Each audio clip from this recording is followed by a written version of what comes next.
Projeto Hail Mary chega esta semana à sala de cinema, e este é um dos filmes que eu tinha mais entusiasmo para ver durante este ano. Este é um dos blockbusters mais antecipados a nível mundial, sendo que é baseado num dos livros mais vendidos de sempre, de Andy Weir, que é o mesmo escritor de O Marciano. E sendo um nerd completo por sci-fi, claramente este filme encaixa naquilo que eu gosto. Mas será que realmente o filme está bom ou nem por isso? Vamos abordar tudo neste vídeo, sem qualquer tipo de spoilers para o filme. Portanto, vou dizer os pontos fortes, os pontos fracos e no final a pontuação que dou habitualmente aqui no Traitor, neste tipo de análise. Mas com isso, olá a todos e bem-vindos ao Traitor do Chrome, eu sou o Paulo e se não por aqui neste canal abordo tudo desde Marvel, DC, Star Wars e qualquer conteúdo geek que tenha tempo para colocar a mão. Portanto, se gosta deste tipo de conteúdo, vai arrebentando aí com este botãozinho do like, subscreve o canal e vamos ao que interessa. Ora, como eu disse, o Projeto Hail Mary é a adaptação cinematográfica do livro com o mesmo nome e traz como protagonista Ryan Gosling numa das suas melhores atuações, e digo desde já. Ele dá vida ao personagem Rylan Grace, que é um professor universitário que vê a sua vida virada do avesso e acaba no espaço. E não, isto não é spoiler porque está no trailer. Isto, como sabemos, é uma daquelas produções que mistura aventura espacial hardcore, humor inteligente e emoção genuína, e tudo isso, e é um dos pontos de destaque neste filme, é tudo que é apresentado mesmo, basicamente não tem qualquer tipo de CGI, é apenas cinematografia, iluminação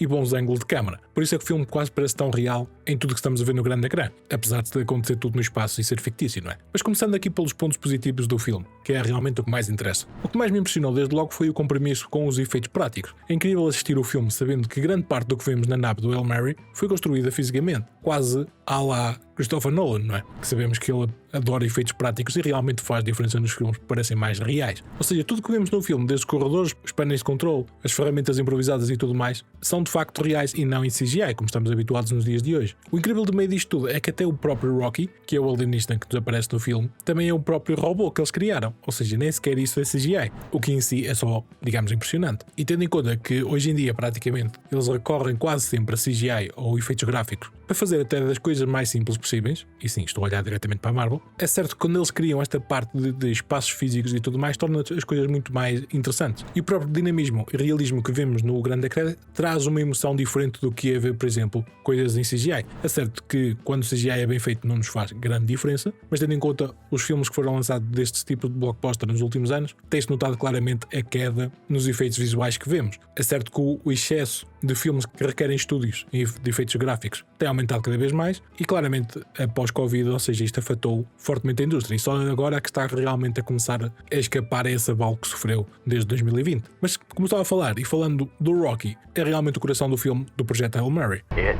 is time go. I think you mean go time, pal. E é estranho pensar que um alienígena sem qualquer tipo de rosto humano, sem expressões faciais, a comunicar através apenas de sons de percussão, gestos e uma linguagem binária improvisada e ainda assim consegue transmitir muito mais emoção do que qualquer coisa que vemos muitas vezes nos filmes atuais. Eu diria que este filme é quase como uma mistura do ET, aquele filme bastante antiguinho, não é? Com o Interstellar, o Marciano, criando assim uma entidade realmente própria. O certo é que muitas das vezes estamos a ver o Rocky no grande ecrã, quase nos esquecemos que realmente ele é um robô ou sequer um alienígena, porque a maneira como eles o criaram é realmente muito interessante e diria emotiva, e essa é a palavra-chave deste filme, porque tanto estás a rir das piadas que ele consegue fazer, às vezes não intencionais, como a seguir estás quase a cortar cebola e a puxar suor masculino dos olhos, quando as coisas começam a apertar mais, não é? E esse é um dos pontos de destaque deste filme, é que o tom super emotivo oscila perfeitamente entre a paz com o humor, ou seja, há sempre aqui uma interligação perfeita entre os dois. Já por sua vez, Ryan Gosling é realmente uma das suas melhores atuações, pelo menos que eu já vi, em filmes em que ele está presente, e é certo que ele está praticamente 90% do tempo no ecrã, ou seja, portanto tinha que realmente entregar um papel de destaque, mas há sempre o risco quando é demasiado tempo de exibição para um certo personagem. Isto não se sente durante este filme porque realmente o nível de entrega que o ator tem nesta personagem não nos faz sentir que passamos quase 2 horas e meia sempre a olhar para ele, e eu diria mesmo que possivelmente é uma das melhores atuações que ele teve na carreira. Outros aspectos técnicos que adorei bastante ver no cinema foi a transição que eles fizeram na tela, ou seja, para as cenas que aconteciam na Terra e as cenas que aconteciam no espaço. As cenas no espaço são filmadas numa proporção quase quadrada, ou seja, 1:43, e ocupam um ecrã inteiro de forma imersiva e grandiosa, ou seja, sente-te realmente dentro da vastidão cósmica. Já as sequências que vemos quando acontecem na Terra ficam num formato mais convencional, aquele 2:39, em que é muito mais apertado e, digamos, terreno. Nós já sabíamos que isto ia acontecer no filme, mas eu pensei que era apenas para exibições em IMAX, porque eles tinham dito que as exibições em IMAX iam haver esta oscilação entre formatos quando as coisas acontecem no espaço e na Terra. Contudo, foi surpresa por acaso o cinema onde eu vou com mais frequência não tem IMAX, e foi interessante ver que mesmo nesta exibição que eles colocaram numa tela normal, usou o mesmo tipo de formato. Não sei se realmente este foi por ser apenas na estreia do fim de semana, que pude ver uns dias antes da estreia que vai sair no cinema. Contudo, achei muito interessante este contraste visual. Algo que, por exemplo, também vimos no filme dos Fantastic Four ano passado, em que as cenas do Galactus viravam para esta versão mais quadrada do que o resto do filme, que era mais alongado. Contudo, isso apenas aconteceu nos cinemas IMAX. Este aqui realmente foi interessante ver fazerem isto numa tela, digamos, normal. Mas com isto dito, nem tudo é um mar de rosas para este filme, e eu esperava mesmo que fosse, mas também tem alguns contras, digamos assim, a apontar. É certo que o livro do Projeto Hail Mary foi uma das minhas leituras mais viciantes de sempre.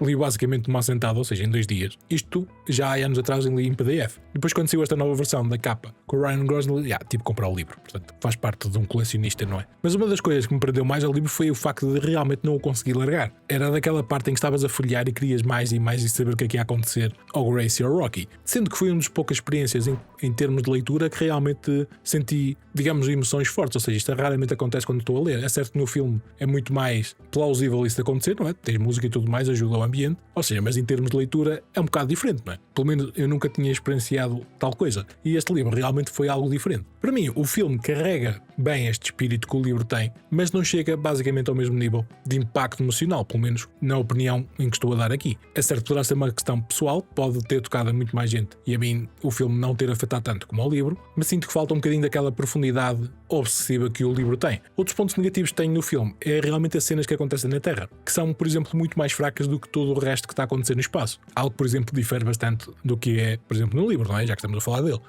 Grace, Rocky, save stars. As cenas da Terra em si parecem bastante monótonas e realmente não são tão urgentes como nos faz parecer a parte do espaço. Não geram aquele mesmo tipo de emoção ou relevância que as partes espaciais e basicamente estamos quase sempre a tentar, ok, passa lá isto à frente que eu quero ver o Rocky e o que é que ela anda a fazer com Grace. Portanto, as partes na Terra são basicamente quase como descartáveis durante o filme. É certo que têm que dar contexto à história em si, mas sinto que primeiro foram ou apressadas ou não têm qualquer tipo de impacto, pelo menos emocional, quando estamos a vê-las. Para além disso, há lá um momento de karaoke enfiado a meio. Parece-me, pelo menos, super aleatório e, digamos, forçado. E é quase como se fosse um filler, ou como chamamos por cá, um encher chouriço. E isso em si quebra um pouco do ritmo que estamos a ver e do que queremos avançar da história. É certo, por exemplo, no livro está dividido da mesma maneira que está o filme, ou seja, temos cenas de espaço, cenas da Terra, cenas do espaço, cenas da Terra. Ou seja, é um trocar de cenas ao longo do filme. Contudo, as cenas que apresentam no filme da Terra, eu diria mesmo que têm qualquer tipo assim de profundidade. Portanto, não dá para ligar tanto aos personagens. Em comparação, tudo que acontece no espaço está literalmente a anos-luz de diferença do que acontece na Terra. Porque as cenas são muito mais interessantes, mais emotivas e realmente há um ligar da nossa parte com os personagens. O filme muitas vezes sente-se apressado em várias partes, o que também, ou seja, não posso criticar muito porque se fossem adaptar fielmente o livro para o filme, teríamos para aí um filme com 7 horas, não é? Ou talvez uma minissérie. Mas coisa que não me agradou muito foi o facto de eles terem realmente cortado aquela parte da ciência mais detalhada que está presente no livro e que em si está ligada à parte mais emocional do mesmo. Porque através da ciência que é apresentada e que falta durante o filme, a ligação entre o Grace e o Rocky torna-se muito mais forte, ou seja, conseguimos realmente perceber que mesmo com as falhas de comunicação e tudo mais que existe entre um humano e um alienígena, são capazes de chegar a uma vontade comum para salvar as suas espécies. O que em si, a ciência acho que falta no filme, tornaria muito mais interessante vermos, por exemplo, as engenhocas e tudo mais e sacrifícios que eles criam mais para a parte final do filme. Em vez disso, também colocando nas partes negativas, em vez de pegarem, por exemplo, no que está presente no livro, há para lá algumas invenções ou até mesmo simplificações que, embora possivelmente achassem que funcionava narrativamente, perdem um bocado da alma do que é este projeto Hail Mary. E este é um daqueles filmes que, apesar de durar 2 horas e meia, possivelmente mais meia hora e tornando este filme um épico, daria muito mais justiça à história que está presente no livro e a ligação emocional entre o Grace e o Rocky, que em si já é forte, mas, ou seja, multiplicava aquilo por 10, talvez, já usando matemática, visto que é a linguagem universal. It's not the same. Eu sei que nesta parte de quando estou a falar da ciência talvez estou a ser bastante picuinhas, não é? E estou a pegar em coisas que talvez ninguém vai reparar, mas o livro em si é famoso e tornou-se um dos mais vendidos exatamente pelo facto de usar bastante ciência e torná-lo de maneira super explicável e de maneira bastante acessível. Imagina a astrofísica, a química, a biologia, tudo de maneira apresentada num tom engraçado. Eu tenho certeza que se realmente na escola explicassem coisas assim, uma pessoa não se aborrecia durante as mesmas, não é? Mas isso sou eu talvez a criticar destacar a parte de tirarem aquele, digamos, prazer nerd pela parte da ciência. É certo que estes são problemas, digamos assim, porque não estragam realmente o que o filme apresenta, mas para quem gosta realmente do livro, pode achar que eles inventaram demasiado. No final, não há cenas pós-créditos, não é preciso esperar por nada, mas realmente os créditos são bonitos, portanto, se quiseres estar a assistir o pessoal que perdeu tempo a criar aqueles créditos, se quiseres perder mais um bocadinho na sala, é interessante e os ver na mesma. Feita a análise mais aprofundada ao filme, diria que o Projeto Hail Mary é visualmente deslumbrante, com efeitos práticos,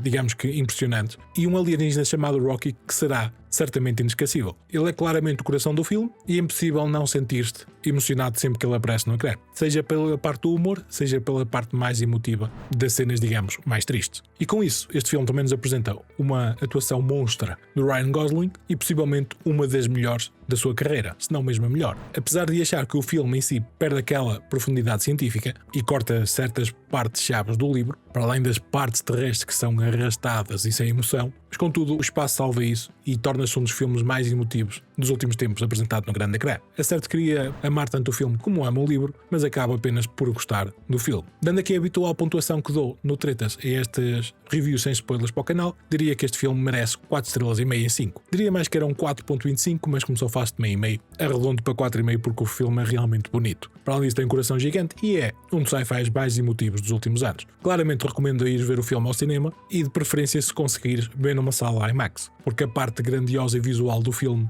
tornar-se-á muito mais interessante do que vês numa tela dita normal. Mas o que é que achaste do filme? Pergunta. Gostaste dele tanto como eu? Pergunta. E atenção que isto só vais perceber depois de ver o filme ou se conheceres a história do livro. É, digamos, um inside joke. Thumbs up. No, that's thumbs down. We do the thumbs up. It's close enough. Diz-me aí nos comentários a tua opinião abaixo, ou diz-me se tens interesse para ir ver o filme e que esta review possa ter ajudado na dúvida. Vou ficar em casa? Não, vou ver. Pronto, diz-me aí abaixo. Se gostaste deste vídeo, já sabes, arrebenta com esse botãozinho de like, subscreve o canal para não perder vídeos no futuro. Eu sou o Paulo, te segue todas as redes sociais e eu vejo-te por aqui. Bye bye.